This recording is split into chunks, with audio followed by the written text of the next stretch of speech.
തലസ്ഥാന നഗരിയിൽ ഭരണം മാറിയാൽ കളി മാറുമെന്നത് കേവലം ഒരു രാഷ്ട്രീയ മുദ്രാവാക്യം മാത്രമല്ലെന്ന് ഇപ്പോൾ ബോധ്യമായിരിക്കുകയാണ്. ഇത്രയും കാലം തിരുവനന്തപുരം കോർപ്പറേഷന്റെ ചുവരുകൾക്കുള്ളിൽ ഇരുന്ന് ജനങ്ങളുടെ നികുതി പണം മുക്കി കട്ട പുകയാക്കിയവർക്ക് ഇപ്പോൾ നെഞ്ചിടിപ്പ് കൂടിയിരിക്കുകയാണ്. കാരണം മറ്റൊന്നുമല്ല, തലസ്ഥാന നഗരി ഭരിക്കാൻ മേയർ കസേരയിൽ വി രാജേഷ് എന്ന കരുത്തൻ ഇരിപ്പുറപ്പിച്ചതോടെ അഴിമതിക്കാരുടെ അസ്ഥിവാരം ഇളകാൻ തുടങ്ങിയിരിക്കുകയാണ്. ഇതുവരെ കണ്ട സിനിമാ കഥകളെ പോലും വെല്ലുന്ന തരത്തിലുള്ള അഴിമതി നാടകങ്ങളാണ് ഇത്രയും കാലം തിരുവനന്തപുരം കോർപ്പറേഷനിൽ മുൻപ് ഭരിച്ച CPM നേതൃത്വം കൊണ്ടാടിയത്. ജനങ്ങൾ ചോര നീരാക്കി നൽകിയ നികുതി പണം സ്വന്തം കീശയിലാക്കിയവർക്ക് മേയർ വി രാജേഷ് ഇപ്പോൾ നൽകിയിരിക്കുന്നത് ഒരൊന്നാന്തരം പണിയാണ്. വിഴിഞ്ഞത്തെ പാവപ്പെട്ടവരുടെ ഫ്ളാറ്റ് നിർമ്മാണം മുതൽ സ്മാർട്ട് സിറ്റി പദ്ധതികളിൽ വരെ നടന്ന കോടികളുടെ തട്ടിപ്പുകൾ ഒന്നൊന്നായി പുറത്തു കൊണ്ടുവരാൻ മേയർ നേരിട്ട് കളത്തിലിറങ്ങിക്കഴിഞ്ഞു. ഇനി അങ്ങോട്ട് അഴിമതിക്കാരുടെ ഉറക്കം കെടുത്തുന്ന ആളുകളാണ്.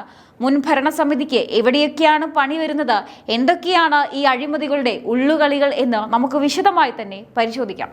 പഴയതുപോലെ ഫയലുകൾ പൂഴ്ത്തിവെച്ച് അഴിമതികൾ മൂടിവെക്കാമെന്ന് ആരും ഇനി കരുതേണ്ട. അഴിമതിയുടെ അസ്ഥിവാരം വരെ തോണ്ടിയെടുക്കുമെന്നാണ് വി രാജേഷ് പ്രഖ്യാപിച്ചിരിക്കുന്നത്. തിരുവനന്തപുരം കോർപ്പറേഷനിൽ മുൻപ് ഭരിച്ച കമ്മ്യൂണിസ്റ്റ് ഭരണസമിതി ജനങ്ങളെ എങ്ങനെയൊക്കെ പറ്റിച്ചു എന്നതിന്റെ കൃത്യമായ തെളിവുകൾ ശേഖരിച്ചാണ് മേയർ കരുക്കൾ നീക്കുന്നത്. വെറുമൊരു പ്രഖ്യാപനത്തിൽ ഒതുങ്ങുന്നതല്ല ഈ അന്വേഷണം. സാധാരണയായി ഒരു അന്വേഷണം പ്രഖ്യാപിച്ചാൽ അത് വർഷങ്ങളോളം നീണ്ടുപോയി ഒടുവിൽ ആരും അറിയാതെ മുങ്ങിപ്പോകുന്നതാണ് നമ്മൾ കണ്ടിട്ടുള്ളത്. എന്നാൽ ഇവിടെ കളി ഫോറൻസിക് പരിശോധനയിലേക്കും ടെക്നിക്കൽ ഓഡിറ്റിലേക്കും മാറിയിരിക്കുന്നു. അഴിമതി നടത്തിയവർക്ക് രക്ഷപ്പെടാൻ ഒരു പഴുതുപോലും ബാക്കി വെക്കാതെയുള്ള പ്ലാനിംഗ് ആണ് BJP നേതൃത്വത്തിലുള്ള പുതിയ ഭരണസമിതിയും മേയറും കാഴ്ചവെക്കുന്നത്. ഇതോടെ തലസ്ഥാനത്തെ CPM കേന്ദ്രങ്ങളിൽ വലിയ പരിഭ്രാന്തിയാണ് ഉണ്ടായിരിക്കുന്നത്. കാരണം അന്വേഷണം ചെന്നെത്തുന്നത് എങ്ങോട്ടൊക്കെയാണെന്ന് അവർക്ക് കൃത്യമായി അറിയാം. അന്വേഷണ പരിധിയിൽ വരുന്ന ഏറ്റവും ക്രൂരമായ അഴിമതികളിലൊന്ന് വിഴിഞ്ഞം സോണൽ ഹാർബർ വാർഡിലെ ഫ്ളാറ്റ് നിർമ്മാണവുമായി ബന്ധപ്പെട്ടതാണ്. പാവപ്പെട്ട മത്സ്യത്തൊഴിലാളികൾക്കും തലചായ്ക്കാൻ ഇടമില്ലാത്തവർക്കും വേണ്ടി നിർമ്മിച്ച ഫ്ളാറ്റുകളിലാണ് മുൻ ഭരണസമിതി കോടികളുടെ വെട്ടിപ്പ് നടത്തിയത്. നിർമ്മിച്ച് കഷ്ടിച്ച് 4 വർഷം തികയുന്നതിന് മുൻപ് തന്നെ ഈ ഫ്ളാറ്റുകളുടെ കോൺക്രീറ്റ് പാളികൾ തനിയെ അടർന്നു വീഴാൻ തുടങ്ങിയിരിക്കുന്നു. ചിന്തിച്ചു നോക്കൂ, പാവപ്പെട്ട ജനങ്ങൾ ജീവിക്കുന്ന ഒരു സമുച്ചയത്തിലാണ് ഇത്രയും മോശം ഗുണനിലവാരമില്ലാത്ത നിർമ്മാണം നടത്തിയത്. CPMന്റെ ആളുകൾക്ക് ലാഭവിഹിതം വെക്കാൻ വേണ്ടി നിർമ്മാണ സാമഗ്രികളിൽ പോലും ഇവർ കൈയിട്ട് വാരി. ജനങ്ങളുടെ ജീവന് യാതൊരു വിലയും കൽപ്പിക്കാത്ത ഇത്തരം ഒരു നടപടിയെ അതീവ ഗൗരവത്തോടെയാണ് മേയർ വി രാജേഷ് കാണുന്നത്.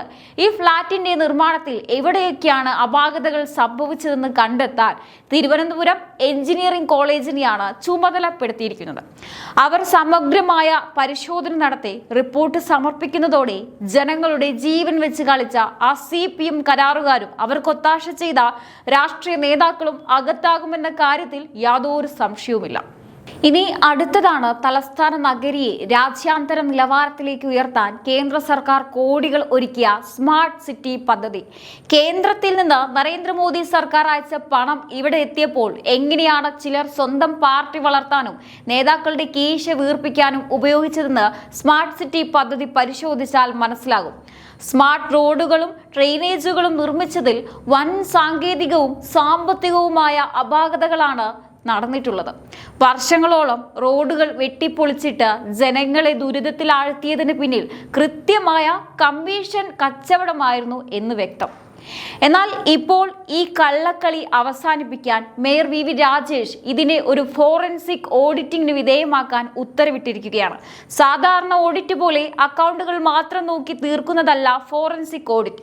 എവിടെയൊക്കെ പണം വകമാറ്റി ആരൊക്കെയാണ് ഈ സാമ്പത്തിക ഇടപാടുകൾക്ക് പിന്നിൽ പ്രവർത്തിച്ചതെന്ന് കണ്ടെത്താൻ ശാസ്ത്രീയമായ പരിശോധന തന്നെ നടക്കും. കേന്ദ്ര ഫണ്ട് അടിച്ചുമാറ്റി സ്വന്തം ലേബലിൽ ഒട്ടിക്കാൻ നോക്കിയവർക്ക് ഇനി കേന്ദ്ര ഏജൻസികളുടെ വരെ പിന്നാലെയുള്ള വരവിന് ഈ ഫോറൻസിക് ഓഡിറ്റ് വഴിവെക്കുമെന്ന് ഉറപ്പാണ്. തിരുവനന്തപുരം നഗരത്തിൽ വലിയ വിപ്ലവം എന്ന രീതിയിൽ മുൻപ് കൊണ്ടാടിയ ഇലക്ട്രിക് ബസ് വാങ്ങലിലും വൻ ക്രമക്കേടുകളാണ് നടന്നിട്ടുള്ളത്. ബസ്സുകൾ വാങ്ങിയ നടപടിക്രമങ്ങൾ, അതിന്റെ ടെൻഡർ വിളിച്ച രീതികൾ, അതിന് പിന്നിൽ നടന്ന അണിയറ സാമ്പത്തിക ഇടപാടുകൾ എന്നിവയെല്ലാം ഇപ്പോൾ അന്വേഷണ പരിധിയിലാണ്. പരിസ്ഥിതി സൗഹൃദ ഗതാഗതം എന്ന പേരിൽ കോർപ്പറേഷന്റെ ഫണ്ട് ഉപയോഗിച്ച് നടത്തിയ ഈ ബസ് വാങ്ങലിലെ ലക്ഷക്കണക്കിന് രൂപയുടെ അഴിമതിയാണ് ആരോപിക്കപ്പെടുന്നത്. കമ്മീഷൻ വാങ്ങാൻ വേണ്ടി മാത്രം തട്ടിക്കൂട്ട് കമ്പനികൾക്ക് ടെൻഡർ നൽകിയോ എന്നതടക്കം കാര്യങ്ങൾ പുതിയ അന്വേഷണ സംഘം പരിശോധിക്കും. ഇതോടെ മുൻ ഭരണസമിതിയിലെ പ്രമുഖരുടെ പല സാമ്പത്തിക സ്രോതസ്സുകളും പുറത്തു വരുമെന്ന് ഉറപ്പാണ്. ഇനി നഗരത്തിലെ പാർക്കിംഗ് ദുരിതത്തിന് പരിഹാരമായി കൊണ്ടുവന്ന Palayam museum multi level car parking പദ്ധതികളുടെ കാര്യത്തിലേക്ക് വരാം. നഗരത്തിലെ പ്രധാന അടിസ്ഥാന സൗകര്യ വികസന പദ്ധതികളുടെ പട്ടികയിൽ ഉൾപ്പെടുത്തി ജനങ്ങളുടെ കണ്ണിൽ പൊടിയിട്ട ഈ പദ്ധതികളിലും വലിയ തോതിലുള്ള അഴിമതികളാണ് അരങ്ങേറിയത്. നിർമ്മാണ കാലാവധി നീട്ടി നൽകിയും കരാർ തുക അനാവശ്യമായി പുതുക്കി നിശ്ചയിച്ചും ലക്ഷ്യങ്ങളാണ് ഇതിലൂടെ ചോർന്നത്. ഈ പദ്ധതികളിലൂടെയും ഓരോ ഫയലുകളും അരിച്ചു പെറുക്കി പരിശോധിക്കാനാണ് മേയറുടെ കർശന നിർദ്ദേശം. വികസനത്തിന്റെ പേരിൽ ജനങ്ങളെ പറ്റിച്ച് സ്വന്തം പാർട്ടി ഫണ്ട് ഉണ്ടാക്കിയവർക്ക് ഇതൊരു കനത്ത പ്രഹരമായി മാറുമെന്ന് ഉറപ്പാണ്. ഇത്രയും കാലം തിരുവനന്തപുരം കോർപ്പറേഷനെ തങ്ങളുടെ കുടുംബസ്വത്ത് പോലെ കണ്ട് കൊള്ളയടിച്ച CPM ഭരണസമിതിക്ക് കൃത്യമായ മറുപടിയാണ് BJPയും മേയർ VV രാജേഷും നൽകിക്കൊണ്ടിരിക്കുന്നത്. ജനങ്ങളുടെ നികുതി പണമെടുത്ത് അഴിമതി നടത്തിയവർ ആരായാലും അവർക്ക് ശിക്ഷ ഉറപ്പാക്കുമെന്ന നരേന്ദ്രമോദി സർക്കാരിന്റെ അതേ നയമാണ് ഇപ്പോൾ തിരുവനന്തപുരത്തും നടപ്പിലാക്കുന്നത്. മേയർ കസേരയിൽ ഇരുന്ന് VV രാജേഷ് നടത്തുന്ന ഈ അതിശക്തമായ നീക്കങ്ങൾ തലസ്ഥാന നഗരിയെ അഴിമതി മുക്തമാക്കാനുള്ള വലിയൊരു പോരാട്ടത്തിന്റെ തുടക്കം മാത്രമാണ്. ഇനി വരും ദിവസങ്ങളിൽ CAT റിപ്പോർട്ടും ഫോറൻസിക് ഓഡിറ്റ് ഫലങ്ങളും പുറത്തു വരുന്നതോടെ പല പ്രമുഖരും CPM ഓഫീസുകൾക്ക് പകരം ജയിലഴികൾ എണ്ണേണ്ടി വരും. ഇനി ഇതൊക്കെ കേൾക്കുമ്പോൾ കമ്മ്യൂണിസ്റ്റ് നേതാക്കൾ പറയും, ഞങ്ങൾ ജനങ്ങൾക്ക് വേണ്ടിയാണ് ഇതൊക്കെ ചെയ്തതെന്ന്. എന്ത് ജനങ്ങൾക്ക് വേണ്ടി? തിരുവനന്തപുരം കോർപ്പറേഷൻ എന്ന് പറഞ്ഞാൽ CPMകാർക്ക് സ്വന്തം പാർട്ടിയിലുള്ളവർക്ക് പിൻവാതിലൂടെ ജോലി കൊടുക്കാനുള്ള ഒരു തൊഴിൽദാന കേന്ദ്രം മാത്രമായിരുന്നു ഇത്രയും കാലം. പഴയ മേയറുടെ കാലത്ത് പാർട്ടി സെക്രട്ടറിക്ക് മേയർ ഒപ്പിട്ട കത്തയച്ച സ്വന്തക്കാരെ തിരികെ കയറ്റിയ ആ നാണം കെട്ട ചരിത്രം തിരുവനന്തപുരത്തുകാർ മറന്നിട്ടില്ല. അന്ന് നിയമനങ്ങളിൽ അഴിമതി നടത്തിയവർ തന്നെയാണ് പിന്നീട് ഈ വികസന പദ്ധതികളിലും കൈയിട്ട് വാരിയത്. അതുകൊണ്ട് ഈ ഫോറൻസിക് ഓഡിറ്റും വിജിലൻസ് അന്വേഷണവും വെറും സിമെന്റിലും കോൺക്രീറ്റിലും മാത്രം ഒതുങ്ങില്ല. ഫയലുകൾ ഓരോന്നായി മുകളിലേക്ക് പോകുമ്പോൾ പഴയ പിൻവാതിൽ കത്തുകളുടെയും വഴിവിട്ട നിയമനങ്ങളുടെയും ചുരുളുകൾ ഓരോന്നായി ഇനിയും നിവർന്നു വരും.